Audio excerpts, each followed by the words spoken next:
Hey, everybody. How are you? Happy Monday. This is Freddie Ewan, two-time GM of the Year, current Pantheoum Cup champion, host of the TPFF KAL show. It is Monday morning or Monday afternoon quarterback time, whatever you want to talk about it. And once again, we have the commissioner on. Commish, how are you?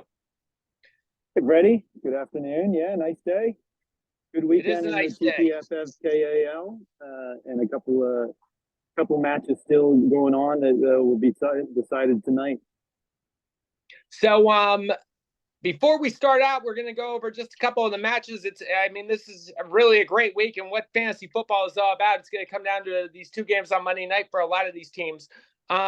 Anything new going on in the TPFF KAL this week? Any new happenings, new GMs, anything like that? Yeah, hot off the presses. New GM, Danny, has decided to take over Donks for Life. We'll see what he comes up with a new moniker for that team for the rest of the season. We all appreciate Danny's help making a smooth transition for the league. And he does want to mention that it is just a placeholder. He's not going to be the long-term. He would like, we'll discuss who will take over the team in the future. But thanks a lot, Danny. Thanks for your help. I know that Vegas odds, the GronkDonks were at about 15, 16 to 1. I know they went up to about 250,000 to 1 since Danny left. So, Danny. Yeah. So I know that's going to be, a little bit GronkDonks. I already beat them, but I get to play them again. So that's going to be exciting. So I'm going to get to, let's go. Let's go with the game. Let's go with the rematch of last year. Last year's semifinals, TOD versus Shake and Bake. TOD had a big lead early, and all of a sudden, Raheem Mostert comes in, scores 28 points. Michael Thomas, New Orleans defense going for TOD. Williams is going for Shake and Bake. I think TOD is in trouble. I really like where Williams is headed tonight.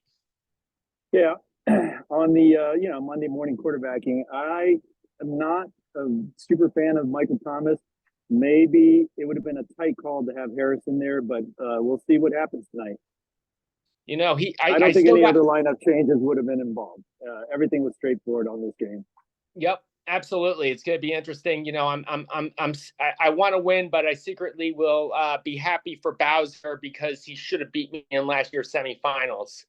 One game is over. Looks like Red Sharks and semi-automatic. Red Sharks are going to get their first win. They're a little banged up, but they're going to get their first win. Yeah, I did have Robinson in going into yesterday morning, and then when I saw Christian Watson was out, I put Dobbs in, and obviously that was an incorrect choice. Mims, I probably would not have started. I was at that game. He had about 100 yards within the first 5 minutes of the game. And that was, pulling my hair out on that one as a Commanders fan to see that start to the game. And then Richardson, I got, the word from the league that he was out. We'll see what happens with him going forward. But, boy, what a good start for him in his career.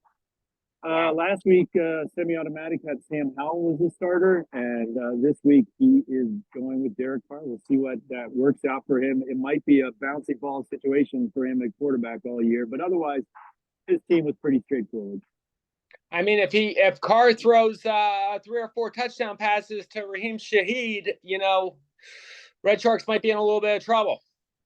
We'll be feeling the heat. Obviously, he didn't check on Mooney's status. Mooney got 0 points. He should have shaken that out earlier before the game. This one I'm prepared to trash this completely. I don't know what you're going to say, but the FJTC, who just looks dominant so far. This was the number 1 versus number 2 seed right now against the SeaDogs. SeaDogs, I sometimes what I say in poker is I say beware of the great overthink. And I think just a little too much overthinking here by the SeaDogs GM with Parham starting and Well, we got to give him credit on Puka and Nakua. Again, 2 weeks in a row. That could be the new Cooper Cup. So that's a strong play, but obviously it was pointed out multiple times. Kirk Cousins and Kyren Williams. Kyren Williams was one that was talked about going into the game. And obviously Akers has, again, something is wrong there personality-wise with the team. Would you have started Cousins over Lawrence? I don't know. It seems like Cousins is a solid backup, but Lawrence is the guy to play. With you throw in the Reynolds, and I don't think you would have done Reynolds, but having Parham in as your flex is just a bad option. That Yeah. was not the right call. Yeah, I agree. Parham is really just kind of a, touchdown dependent player almost, and really needed to just, get in there. Kirk had a big game, Diggs was a little bit off. Of course he's a little banged up too. Watson's still out, Eckler's still but out. Even still, if you're going to do a tight end, Evan Ingram would have been the tight end to start. Absolutely. Parham is not the one. Regardless, you don't start a tight end's not what you want to start in your flex, and having 3 tight ends on your roster is again a questionable decision. The Virginia SeaDogs GM taking a little bit of heat. I know he's passionate. I know he wants to win this year.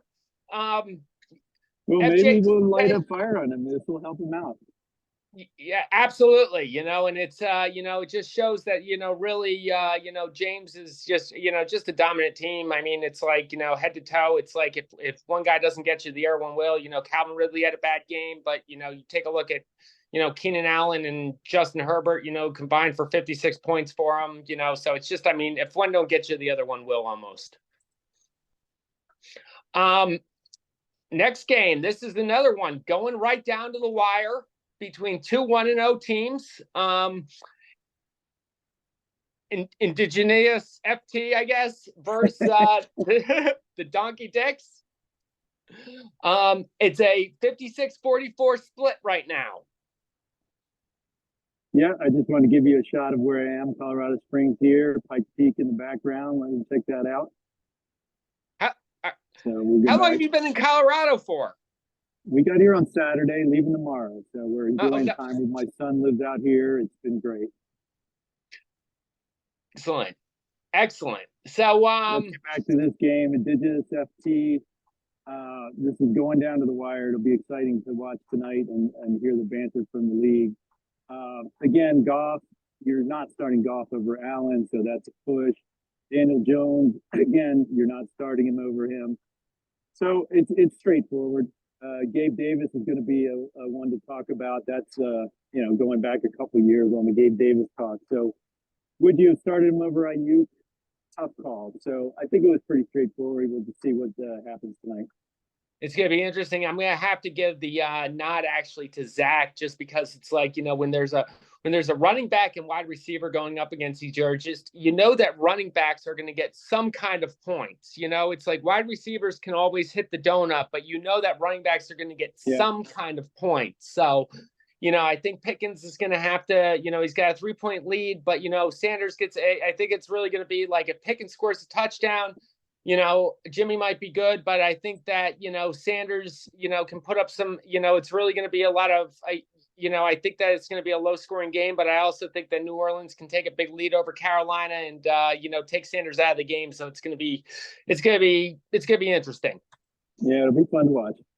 Got to give it to the GronkDonks. They, put up some great numbers. Unfortunately, it's just one of those weeks where, the other team puts up another great number. The last team with Danny Standing, didn't really think it, maybe putting Gus Edwards in there. I think, somewhere along the line of, it wouldn't have really changed much maybe if he put Gus Edwards in instead of Bourne or something like that. But Bourne would have been the one. And Danny did text me separately, like, my guy Gus should have been in there.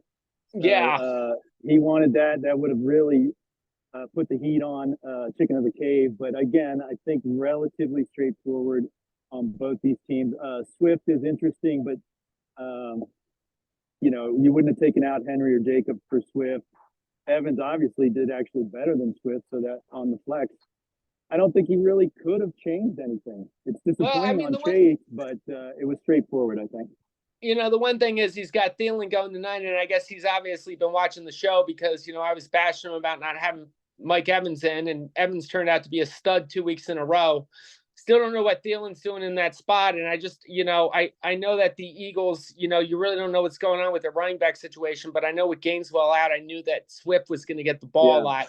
I didn't know he was going to put up 175 yards and score a touchdown, but, And I mean, that's the same thing as I'm still staying away, whether Gainesville comes back. It's like I'm still staying away from that Eagles running back because, Jalen Hurts is going to get most of those goal line carries anyway. Yeah, I have Gainwell in 2 leagues, and I think he lost a lot of value this weekend, even without even playing. Absolutely. All right, in our last game. Our last game, the Rock Throwers, about to go up 2-0. It's good to hear for Neil and the Rock Throwers. I did have a clerical issue. So we had an abandoned team on the Donks for Life, no ownership. So the commissioner takes over duties. I have to set the lineup with the highest projected points for the week. And at game time, it was decided that Cooper was not playing. So this morning I switched out Cooper, and it was I brought it up to the board ahead of time, and that's just part of the rules and what happens in fantasy. And I think it's the most equitable way to deal with that situation.